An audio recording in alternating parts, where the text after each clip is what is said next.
Hai Sobat Spora, pagi ini masih terlihat super ngantuk. Jadi kita pagi ini mau flight ke Palembang, kita mau menuju ke Desa Mandiri Glebak Dalam. Ikutin terus.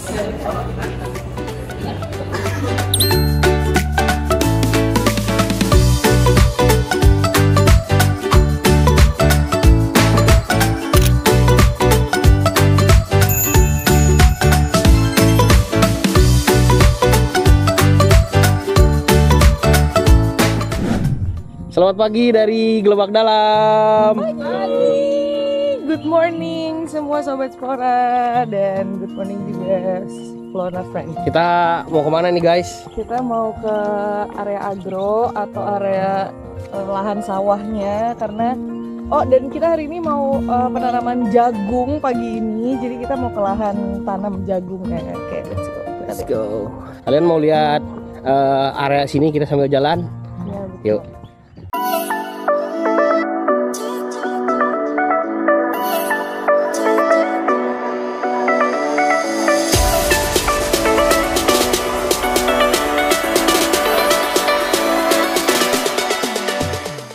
Oke guys, hari ini kita mau jelasin tentang penanaman jagung yang lagi berlangsung saat ini. Nah, penanaman jagung yang kita pakai, jagungnya itu jenisnya adalah hibrida, yang mana dipakai biasanya untuk industrial atau pakan ternak. Nah, untuk jenis jagung ini itu panennya ada di sekitar 100 sampai 120 hari. Nah, kalau kalian lihat, ini kan tadi waktu pembibitan itu sekalian pemberian pupuk dan juga ada pemberian pupuk yang secara manual. Nah, ini penggunaannya adalah kotoran hewan yang ada di ternak kita juga. Jadi kotoran hewan sapi itu kita pakai dengan dicampur bios 4 part untuk penggunaan si pupuknya ini. Nah, bisa lihat secara langsung, nah yang ditabur ini adalah kotoran hewannya yang nantinya akan dicampur dengan bios untuk pemaksimalannya dan nantinya pasti tumbuhnya akan lebih optimal gitu.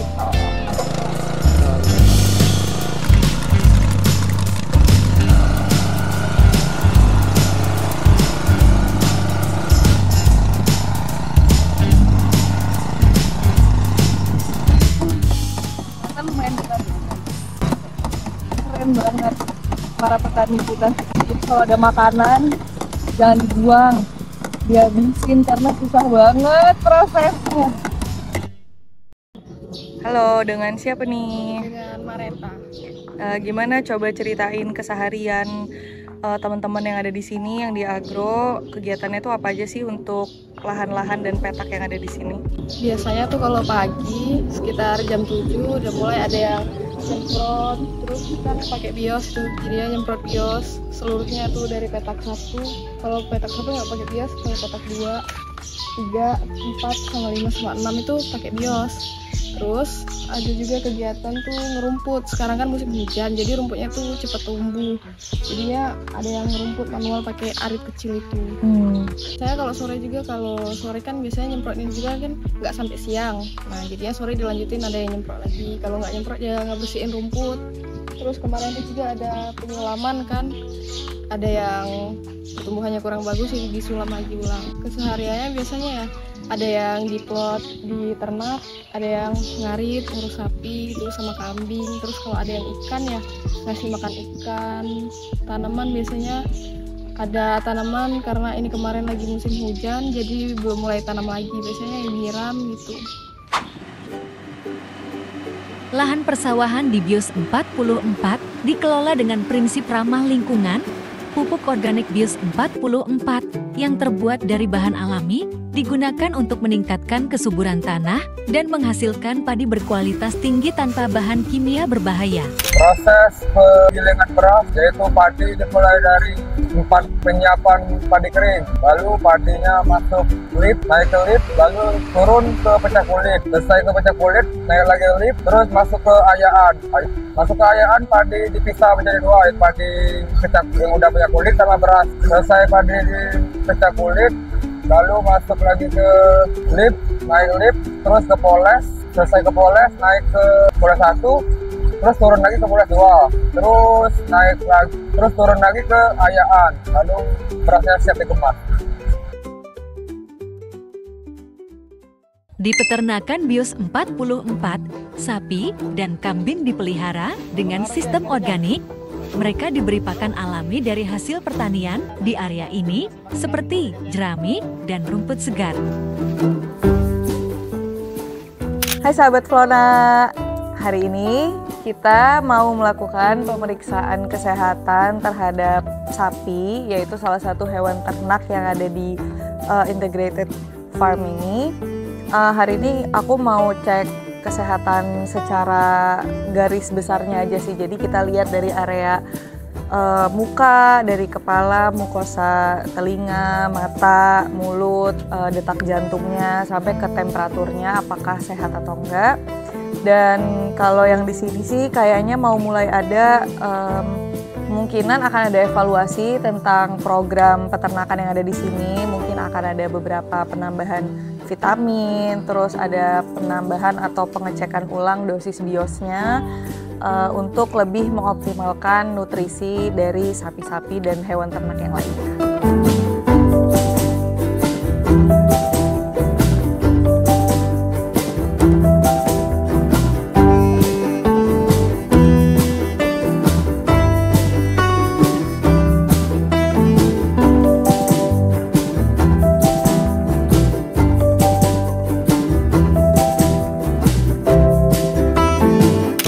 Ikan lele dan gabus di BIOS 44 dikelola dengan sistem budidaya yang ramah lingkungan.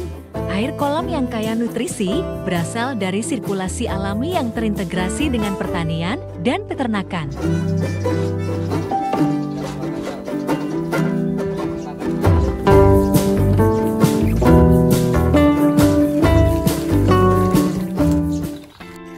Oke, nah sekarang kita udah sampai nih di danau area persawahan kita.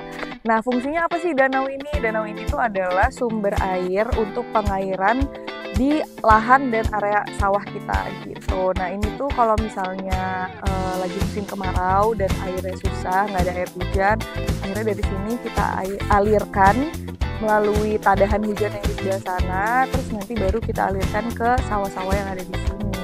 Nah, kalau misalnya lagi musim hujan kayak sekarang, nah akhirnya kita menyimpan stok air di danau ini untuk nanti kebutuhan musim selanjutnya.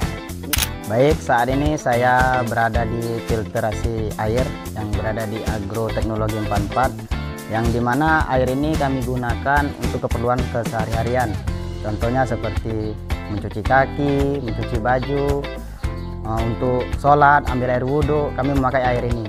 Yang dimana air ini bersumber dari air hujan yang kami tada dalam suatu kolam, nggak terlalu luas, kami tada dan dialirkan ke tempat-tempat yang untuk keperluan dan lain-lainnya, dialirkan ke tempat-tempat yang dibutuhkan. Nah, jadi untuk proses pengolahan dari air itu sendiri, kami dari air kolam itu disedot pakai mesin air, nanti pindah ke toren ini. Dari toren ini nanti disedot lagi pakai mesin yang ini, nanti difilter. Ini ada 3 tabung aliran mau ke filter. Ini ada filternya 3. Lanjut ke toren 1 lagi. Nah, toren ini yang sudah difilter.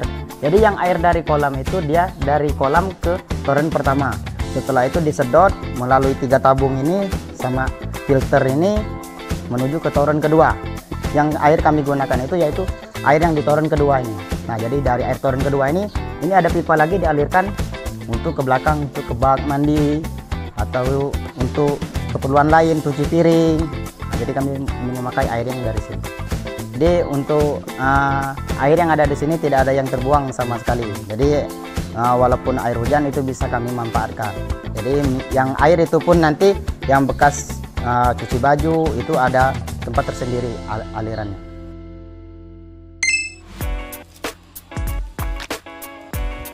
Pengolahan limbah pertanian padi, khususnya sekam, menjadi pupuk sekam bakar dimulai dengan mengumpulkan sekam padi yang biasanya terbuang saat penggilingan.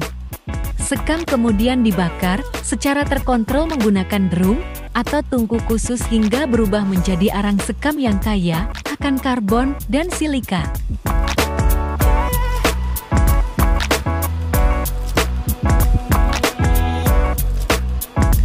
Oke, untuk pagi ini kita lagi kasih makan para ternak kambing yang di sini selain rumput kita juga kasih dedak. Nah, dedak ini adalah limbah dari limbah pertanian hasil panen kita yang kita olah lagi untuk pakan ternak yang ada di sini.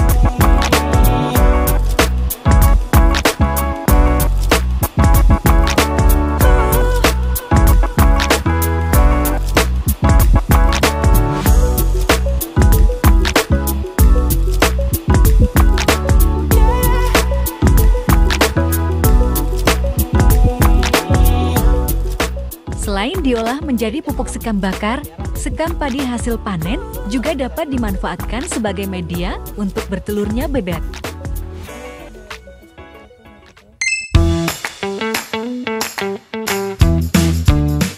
Halo guys, hari ini kita akan membuat telur asin, dan ini bahan-bahannya ada telur bebek, lalu ada abu sekam bakar, ada air, ada garam, dan sama amplas.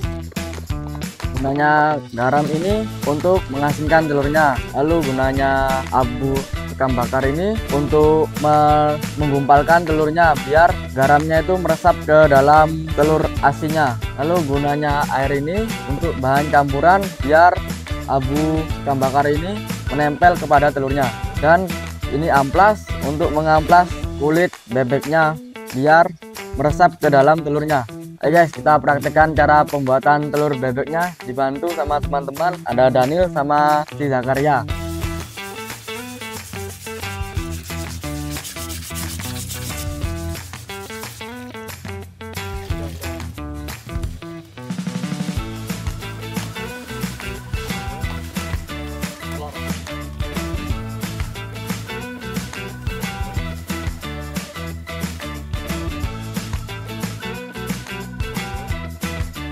Ya, setelah melalui beberapa tahap proses pembuatan telur asin, ini kita akan menjemur telur asin. Kita 10 hari lamanya. Kalau mau lebih asin lagi bisa lebih dari 10 hari, bisa sampai 1 bulan juga.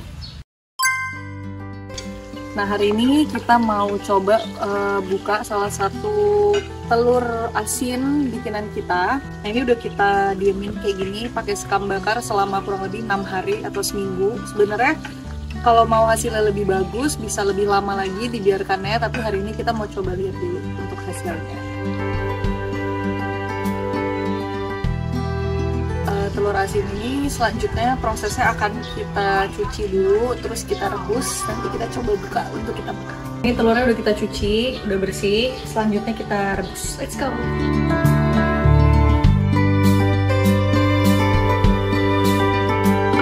Nah, ini adalah hasil rebusan telur asin yang tadi. Nanti kita tunggu agak beberapa saat biar dingin dulu, nanti kita coba buka dan kita cobain, oke?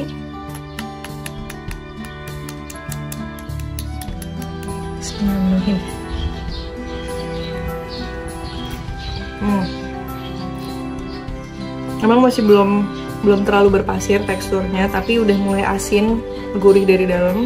Jadi ini dalam jangka waktu 6 hari ya, berarti mungkin kurang, biasanya 10 hari atau lebih.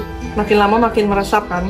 Jadi ini terasa banget freshnya, jadi nggak ada tambahan apapun, enak banget gurihnya.